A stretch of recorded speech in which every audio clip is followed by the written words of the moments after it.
नमस्कार दोस्तों, आप देख रहे हैं HW न्यूज और मेरा नाम है सुन कनौजिया। इस खबर की शुरुआत के पहले मैं आपसे अपील करना चाहूंगा कि आप इस खबर को बड़े पैमाने पर शेयर करें, क्योंकि ये खबर हमारे प्रोफेशन से जुड़ी हुई है। मीडिया, जिसे लोकतंत्र का चौथा स्तंभ कहा जाता है, इसके ऊपर पिछले कुछ वक्त से लगातार सवाल उठने लगा है और खासतौर पर कुछ इलेक्ट्रॉनिक चैनल जो होते हैं उन्होंने जिस तरह से रिपोर्टिंग की है उसने कहीं ना कहीं मीडिया का नाम खराब करने का काम किया है। आपको बता दें कि अभिनेता सुशांत सिंह राजपूत मामले में जिस तरह से कुछ टीवी न्यूज चैनल्स ने रिपोर्टिंग की, उसने हमारे पत्रकारिता के प्रोफेशन को कहीं ना कहीं बदनाम करने का काम किया है। और अब ऐसे टीवी चैनल्स के ऊपर बॉम्बे हाई कोर्ट ने कड़ी टिप्पणी की है और ये कहा है कि ऐसे टीवी चैनल्स ने गैर जिम्मेदाराना तरीके से रिपोर्टिंग की और जिस तरह से ये रिपोर्टिंग की गई है वो कहीं ना कहीं अवमानना के बराबर है। और जिन दो टीवी चैनल्स की बात की गई है उसके अंदर अर्नब गोस्वामी, जो कि काफी कंट्रोवर्शियल टीवी न्यूज एंकर हैं, उनका रिपब्लिक टीवी है, और टाइम्स नाउ, जो कि एक और इंग्लिश न्यूज चैनल है।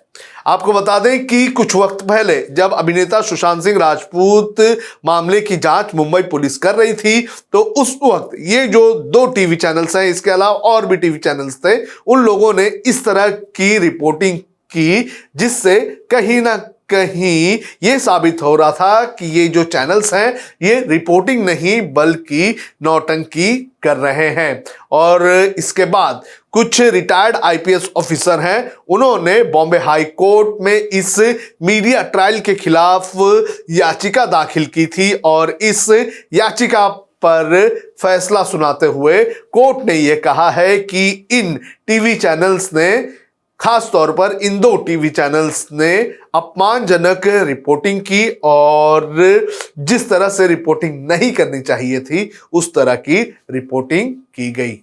ये फैसला आपको बता दें कि बॉम्बे हाई कोर्ट के चीफ जस्टिस दीपांकर दत्ता और जस्टिस जीएस कुलकर्णी की बेंच ने सुनाया है। 251 पेज का ये फैसला है और 251 पेज के फैसले में कोर्ट ने क्या कहा है ये मैं आपको एक एक करके बताता हूं।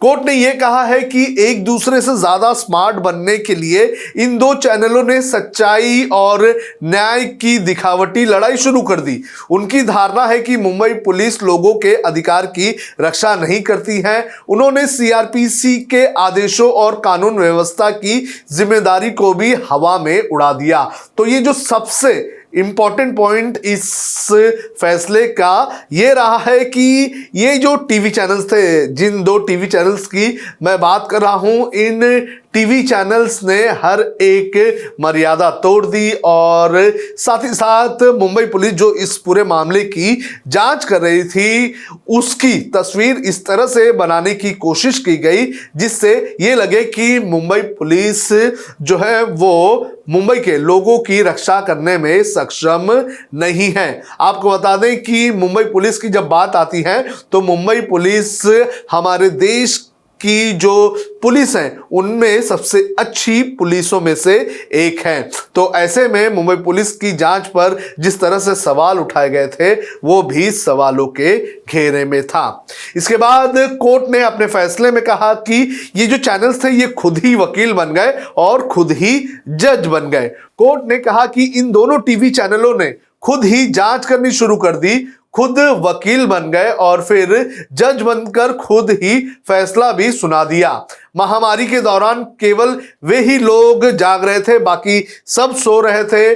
कोर्ट ने कहा कि न्यूज रिपोर्ट जो इन टीवी चैनल्स पे चल रहे थे उसके अंदर मुंबई पुलिस और रिया चक्रवर्ती को लेकर इस तरह की बातें कही जा रही थी जिससे लोगों को लगे कि कानून व्यवस्था और मुंबई पुलिस जो है वो विश्वास के लायक नहीं है और ऐसे रिपोर्ट से जो विश्वास है मुंबई पुलिस के प्रति और कानून व्यवस्था के प्रति वो कम होने लगे। बेंच ने आगे कहा कि उम्मीद है कि आगे से चैनल अपनी जिम्मेदारियां समझेंगे और कानूनी मामलों की इस तरह से रिपोर्टिंग नहीं करेंगे। तो कोर्ट ने फिलहाल इनको एक वार्निंग दी है और वार्निंग कहा कि जिम्मेदारी जो है वो समझी जाएगी और ऐसी रिपोर्टिंग नहीं की जाएगी। अवमानना का भी मामला बन सकता है। आपको बता दें कि जिस तरह से रिपोर्टिंग की गई थी इन चैनल्स के जरिए, वो कहीं ना कहीं अवमानना के मामले जैसा हो सकता है, ऐसा कोर्ट ने कहा है। कोर्ट ने कहा कि पेंडिंग केसों में इस तरह की रिपोर्टिंग केवल टीवी नेटवर्क रेगुलेशन एक्ट का उल्लंघन करती है। हमारे विचार में इस तरह की रिपोर्ट, डिबेट और इंटरव्यू का प्रसारण एक आपराधिक अवमानना का मामला है। कोर्ट ने टीवी चैनलों को प्रेस काउंसिल ऑफ इंडिया की गाइडलाइंस का पालन करने का निर्देश भी दिया है। इसके अलावा कोर्ट ने यह कहा कि अति उत्साहित पत्रकारिता से बचनी चाहिए, जिससे आजकल मुझे लगता है कि जो हमारे कुछ टीवी चैनल्स हैं वो नहीं बचते हैं। हाईकोर्ट ने कहा कि प्रियदर्शनी मट्टू केस, जैसिका लाल केस, नीतीश कटारा केस और बिजल जोशी केस में मीडिया की वजह से ही न्याय मिल पाया है, वरना अपराधी छूट जाते।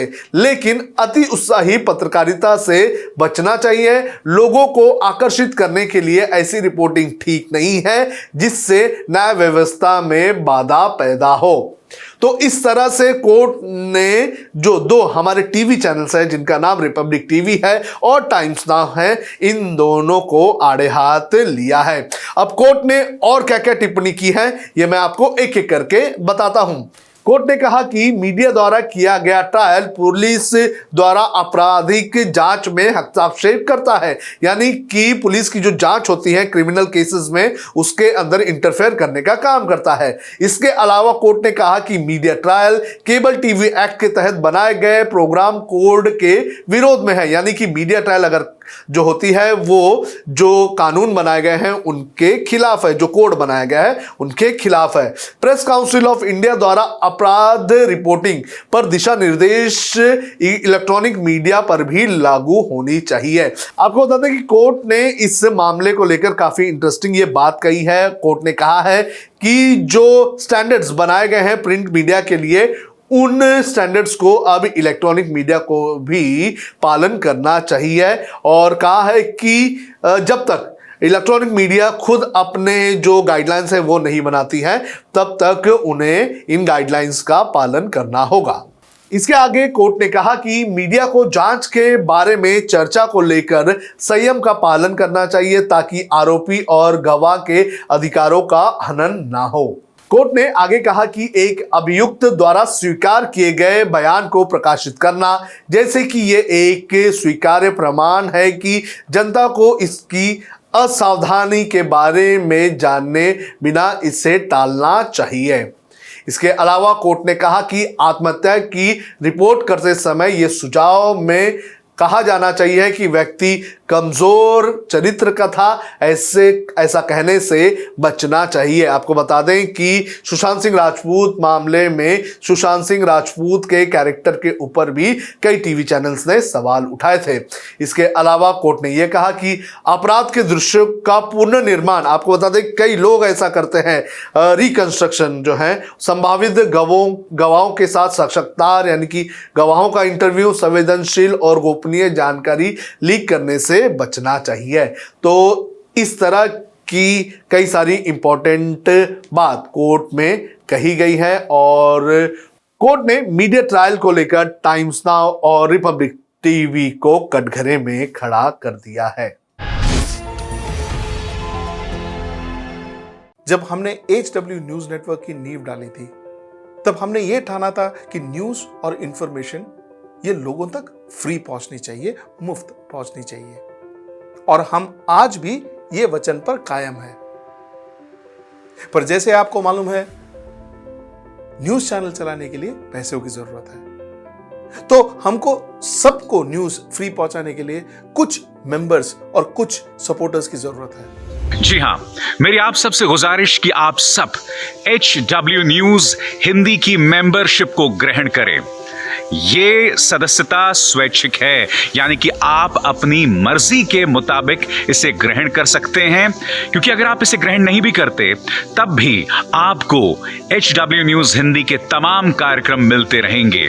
मगर अगर आप चाहते हैं कि आजाद न्यूज जो है वो मजबूत हो, अगर आप चाहते हैं कि वो न्यूज जो सत्ता से सवाल पूछती है वो मजबूत हो, तो जरूर बने HW न्यूज हिंदी के सदस्य। जो लोग हमारे 89 रुपए प्रति महीने वाले कार्यक्रम से जुड़ेंगे उनके लिए HW न्यूज का बैच विश मिलेगा। साथ ही साथ उन लोगों को हमारे एक्सक्लूसिव पोल्स में भी शामिल होने का मौका मिलेगा। इसके अलावा हमारा जो दूसरा मेंबरशिप कार्यक्रम है वो 199 रुपीस प्रति महीने का है, यानी कि 199 रुपए प्रति महीने। और इस प्रोग्राम में हमारे जो मेंबर्स हैं उन्हें 99 रुपए के प्रोग्राम वाले सभी चीजें तो मिलेंगी। इसके अलावा बिजनेस से जुड़ी हुई बातें भी हम करेंगे। हमारे एक्सपर्ट अखिलेश भार्गव से आप बिजनेस से जुड़े हुए अपने सवाल भी पूछ सकते हैं। हम उम्मीद करेंगे कि आप इस निष्पक्ष पत्रकारिता की राह में हमें पूरी तरह से योगदान देंगे।